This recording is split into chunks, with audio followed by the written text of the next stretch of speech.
This is the Lone Crater YouTube. We hope this video helps. In this video, I will explain how to get tally in math. Tally marks offer a simple yet powerful method for counting items, especially when you have many to track. They are essentially a system of numerical notation used for counting, where each mark represents one unit. The real genius of tally marks lies in their grouping system. We typically group them in fives, which makes larger counts much easier to manage and less prone to error. This foundational understanding is key to mastering their use in various mathematical contexts. Creating tally marks is straightforward once you understand the pattern. For the first 4 items you count, you simply draw a single vertical line for each. So, 1 item is 1 line, 2 items are 2 lines, and so on, up to 4 lines. The crucial step comes with the 5th item. Instead of drawing another vertical line, you draw a diagonal line across the previous 4 vertical lines.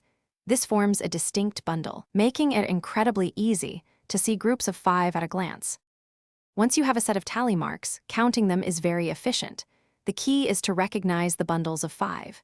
Each time you see a group of 4 vertical lines crossed by a diagonal line, you immediately know that represents 5 items. You can quickly count these bundles by fives: 5, 10, 15, 20, and so forth. After counting all the complete bundles, simply add any individual vertical lines that remain. This systematic approach ensures accuracy, even when dealing with a large quantity of data. Tally marks are not just for elementary math. They have many practical applications in the real world.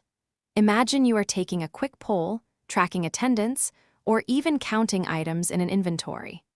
Tally marks provide a fast and simple way to record data on the fly without needing complex tools.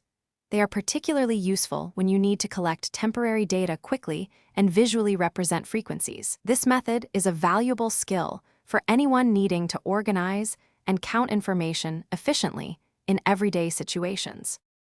Thanks for watching. Consider subscribing if we helped you.